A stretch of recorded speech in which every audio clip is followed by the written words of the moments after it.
faut qu'on soit parfaite dans tous les domaines. Tout le temps penser à tout. Les sautes d'humeur qui mettent à des moments un peu le couple sous tension. C'est un espèce de petit vélo qui tourne en permanence dans ma tête et qui ne s'arrête jamais.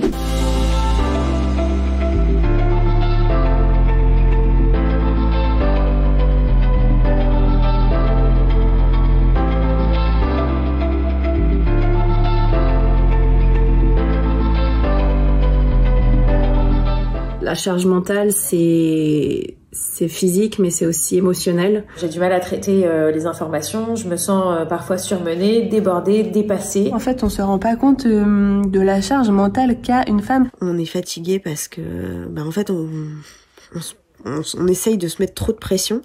C'est vrai que bien qu'il y ait eu un peu de rééquilibrage entre les coparents, ces dernières années, la charge mentale, et ça les études le montrent, demeure quand même de façon très prédominante à la charge des mamans.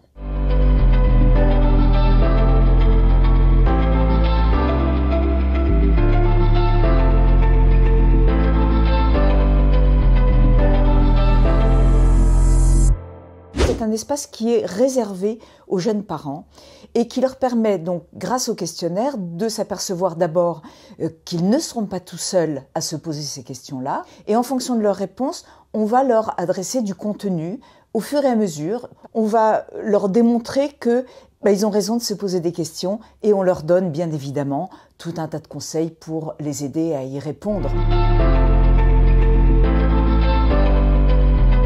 En fait, il parle beaucoup de sujets.